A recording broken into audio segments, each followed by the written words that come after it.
어디에 지을까요? 어디든 좋아요. 어스쉽은 현재 캐나다의 차갑고 건조한 공기뿐만 아니라 IT의 덥고 습한 기후에도 적합합니다. 이것은 미라지 미러 하우스예요. 남부 캘리포니아 사막에 있는 설치물입니다. 미라지는 현대 미술 전시회의 일환으로 2017년에 문을 열었어요. 집은 거울로 만들어졌어요. 이 미니멀리즘 구조는 주변 환경과 어우러집니다. 문, 창문, 그 외 출입구는 놀라운 경험을 위해 제거됐어요.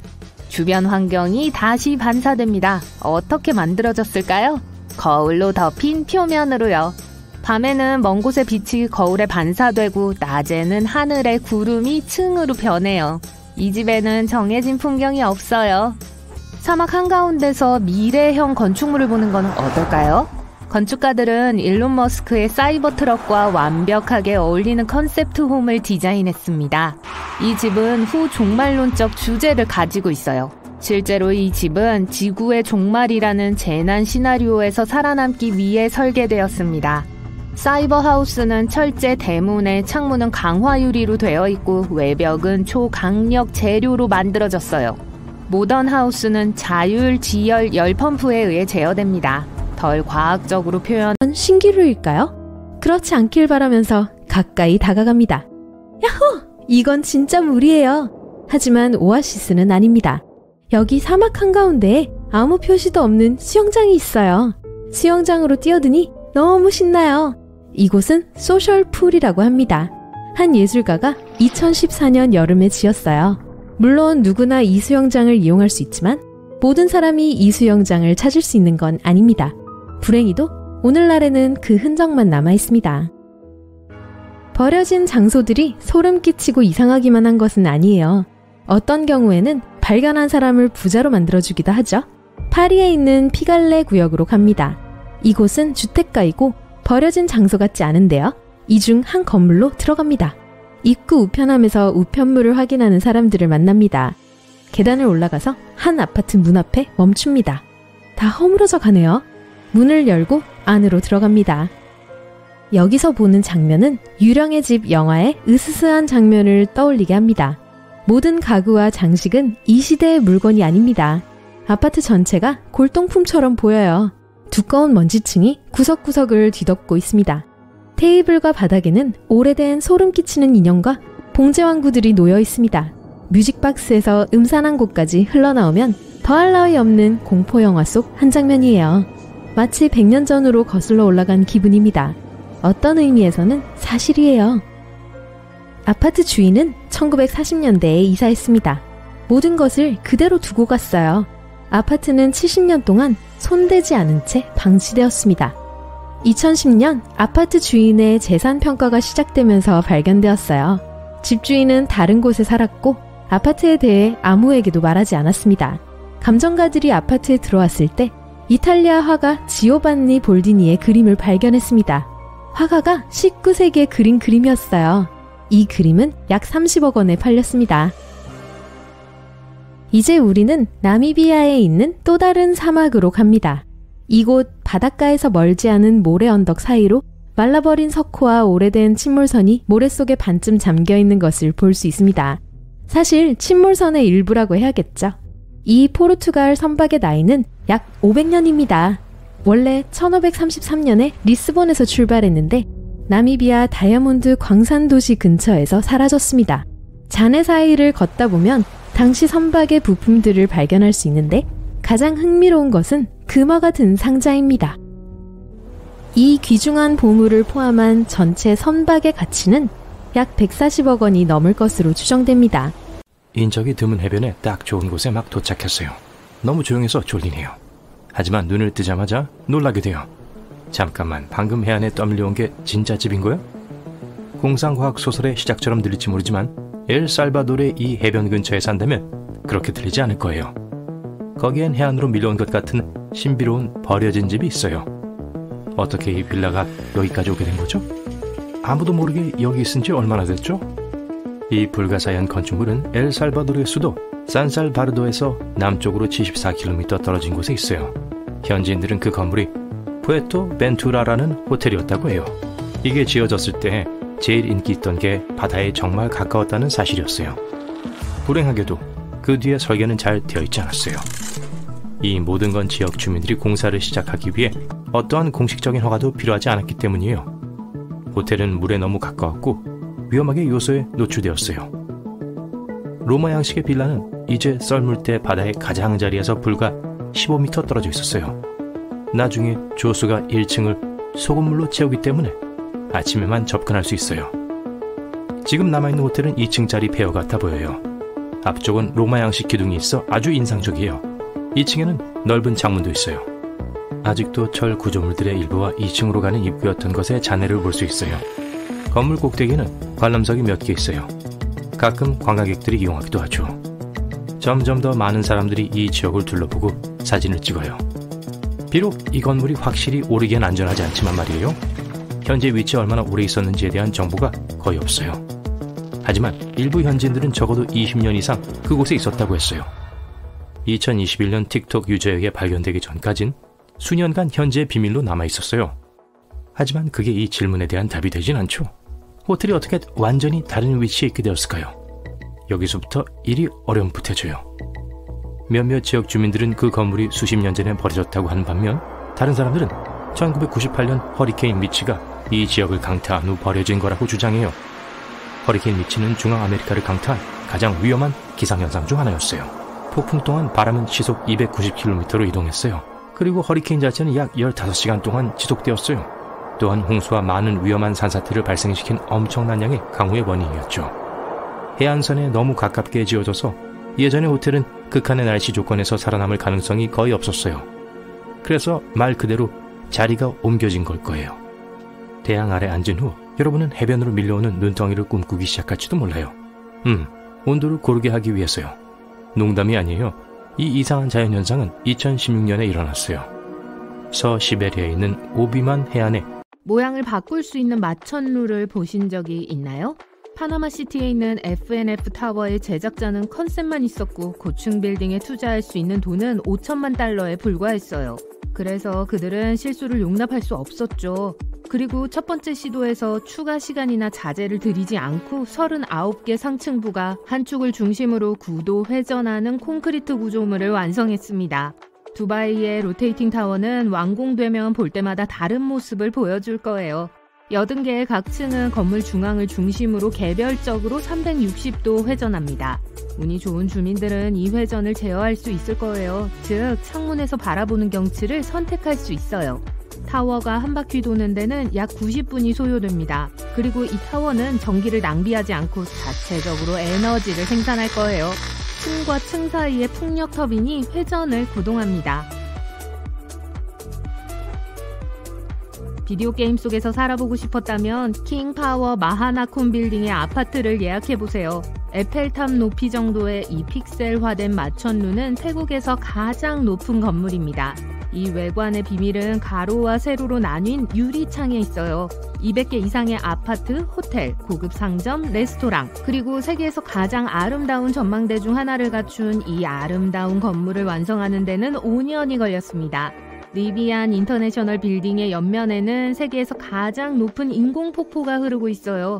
특별한 날에만 가동되는 이 폭포는 재활용 수돗물과 빗물을 섞어 사용하니까 걱정하지 마세요. 이 폭포가 처음 가동되기 시작했을 때 정보를 모르는 지역 주민들은 엄청난 양의 물이 새는 것을 신고하기도 했습니다. 뭄바이의 사이버 텍처 사옥은 유리와 강철로 만들어진 거대한 달걀처럼 생겼습니다. 사실 이 건물은 지구와 마찬가지로 자체 생태계를 가지고 있는 선박에서 영감을 받았어요. 건축가들은 내부의 열을 낮추기 위해 이상적인 방향을 선택하고 차양과 지하 냉각 시스템을 추가했습니다. 싱가포르의 마리나베이 샌즈는 스톤헨지와 비슷해 보이지만 건축가는 카드의 집에서 영감을 받았다고 주장합니다. 세 개의 수직 구조물 위에 수평 구조물이 균형을 이루고 있어요. 레스토랑, 나이트클럽, 정원, 상점, 박물관, 영화관 등을 갖춘 55층짜리 호텔 3개로 구성되어 있습니다. 수평 카드는 최대 4,000명이 이용할 수 있는 도시 최고의 전망을 자랑하는 인피니티 수영장입니다. 수영장은 57층 높이에 매달려 있어 아무것도 걸리지 않는 것처럼 느껴지죠. 댄싱 하우스는 프라하의 여러 전통 건축물 중에서도 단연 돋보이는 건물입니다. 이 집의 별명은 프레드와 진저예요. 돌탑은 유명한 댄서 프레드 아스테어를, 유리탑은 그의 파트너 진저 로저스를 상징합니다. 프레드의 탑 꼭대기에는 상상의 머리카락도 있어요. 99개의 콘크리트 패널이 춤추는 모양을 지탱하고 있으며 각 패널의 크기는 모두 다릅니다. 빅벤의 2배 높이인 우메다 스카이 빌딩은 오사카역 북쪽에 있는 유리와 강철로 된 2개의 타워로 이루어져 있어요.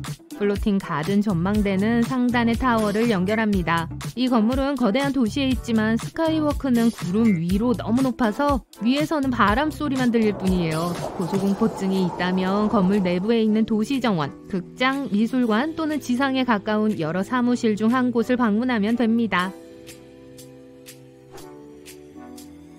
건축가 옥타비오 6채의 똑같은 집 중 하나였습니다. 개발업자들이 이 지역에 왔을 때 다른 집의 소유주들은 모두 이사를 가기로 동의했지만 이 집은 가지 않겠다고 했어요. 철거 인부들은 현재 하프하우스의 외관을 전혀 손상시키지 않고 옆집을 철거하는 놀라운 기술을 선보였습니다. 흰색 외벽은 하중을 견디는 역할을 하며 이웃집의 침실과 거실을 나누고 있었어요. 굴삭기가 한 번만 잘못 움직여도 건물 전체가 폐허가 될 수 있었습니다. 멕시코 이슬라 무에레스의 쉘하우스는 바닷가에 자리 잡고 있으며 바다에서 영감을 받아 바다의 상징과도 같은 모습을 하고 있습니다. 이 집은 조개 껍질 모양으로 인근 해변에서 가져온 조개 껍질로 덮여 있어요. 건축가 에두아르도 오캄포는 동생이 더 자주 방문할 수 있는 특별한 집을 갖고 싶어서 이 아름다운 집을 설계했습니다. 이제 이 집은 휴가객을 위해 임대 중이에요. 프랑스 칸에서 멀지 않은 곳에 위치한 버블 궁전은 헝가리 건축가가 설계하고 피에르 가르댕이 구입했습니다. 몇백만 달러의 여유 자금이 있다면 이 흥미로운 부동산을 구입할 수 있어요. 현대 예술가들이 장식한 10개의 침실 스위트룸, 정원, 연못, 칸만의 멋진 전망을 감상할 수 있는 500석 규모의 야외 강당이 보너스로 제공됩니다. 여기서 똑바로 서 있는 집 한 채를 찾으실 수 있나요? 네, 저도 실패했어요. 로테르담의 큐브하우스에 있는 모든 큐브는 옆으로 45도 기울어져 있습니다. 공간을 최대한 활용하기 위한 아이디어였죠. 네덜란드 건축가 피에르 블룸은 70년대 후반에 이 집을 추상적인 숲처럼 보이도록 설계했습니다. 각각의 삼각형 지붕은 나무 꼭대기를 나타내요. 집은 3층 높이로 1층에는 현관, 2층에는 개방형 주방과 거실, 꼭대기층에는 2개의 침실이 있는 욕실이 있습니다. 뉴질랜드 태즈먼의 더 부트는 동화책에 나올 법한 호텔입니다. 심지어 진짜 신발끈도 있어요. 나 이것이 논란의 여지가 있다고 생각했습니다. 아마도 그것을 짓는데 9천억 원이 더 들었기 때문일 거예요. 파리는 말할 필요도 없이 우리가 방문할 수 있는 가장 매력적인 도시 중 하나입니다. 풍부한 역사와 활기찬 문화는 파리로 가는 첫 번째 비행기를 타고 싶게 만들어요. 티엔두청의 주민들은 언제든지 그렇게 할 수 있어요. 그 도시는 스카이시티로도 알려져 있고 파리의 상징적인 에펠탑과 섬뜩할 정도로 닮은 복제품과 파리의 시각적 매력에 맞는 건물들이 있습니다. 그 매력을 깨뜨리는 주요한 것 중 하나는 도시를 둘러싸고 있는 농지예요. 그곳에는 거의 아무도 없고 거리는 항상 텅 비어 있습니다. 전혀 파리답지 않아요. 그래도 거리를 따라 흩어져 있는 멋진 분수와 조각상을 보면 기분이 좀 좋아질 거예요. 빨래가 사방에 널려 있어요. 심지어 나무 위에도요. 그림 같은 분수대는 말라 있고 많은 아파트는 비어 있습니다. 일부 가게들만 영업을 하고 있어요. 비록 가짜 도시처럼 보이지만 진짜 도시예요. 다른 곳보다 가격이 저렴해서 이곳에 사는 사람들도 있어요. 이 마을에서 2시간 거리에는 파리의 퐁 알렉상드르 3세의 또 다른 버전이 있고 런던의 타워 브릿지에 복제품이 있는데 타워가 2개가 아닌 4개예요. 많을수록 좋죠. 이탈리아를 닮은 곳도 방문할 수 있는데 이번에는 쇼핑을 할 수 있습니다. 플로렌시아 빌리지는 다양한 상점들이 있는 아울렛 몰이에요. 좋은 점은 이것이 이탈리아 개발자에 의해 이탈리아 마을의 정수를 표현하도록 지어졌다는 것입니다. 분수, 운하, 모자이크 등이 있어 적절한 미학을 제공해요. 2011년에 시작됐고 많은 이탈리아 브랜드와 영국, 미국, 중국 브랜드를 가진 200개 이상의 상점이 있습니다. 매우 인기가 많아서 하루에 10,000명에서 25,000명 사이의 방문객을 맞이하죠. 중국에는 또한 유자푸 금융지구라고 불리는 미니 맨하탄을 닮은 복제 도시들이 있습니다. 개발자의 목표는 이곳을 세계 금융의 중심지로 만드는 것이었어요. 록펠러, 링컨 센터와 같은 올바른 랜드마크로 완성되었지만 프로젝트는 2019년에 중단됐고 대부분 비어 있습니다. 자갈이 깔린 거리, 빅토리아 시대의 집들과 식당이 있는 전형적인 영국 마을 템즈타운도 있어요. 이곳은 상하이를 떠나지 않고 유럽 생활의 판타지를 재현하기 위한 것이었습니다. 중국에는 또한 풍차와 유명한 운하가 있는 암스테르담의 일부 요소를 가진 네덜란드 도시도 있어요. 심지어 네덜란드 해양박물관과 같은 몇몇 랜드마크까지 모방했습니다. 여기 보너스 이야기가 있어요. 레바논에서 가장 날씬한 건물은 분쟁으로 지어졌습니다.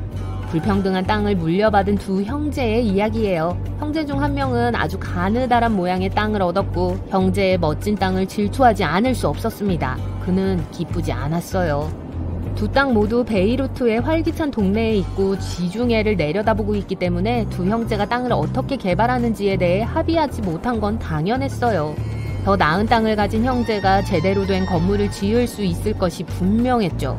다른 형제는 무언가 대책이 필요했어요. 그는 가장 넓은 곳이 4m, 가장 좁은 곳이 50cm밖에 안 될 정도로 날씬한 건물을 지어서 형제가 지은 건물의 시야를 방해하기로 했습니다.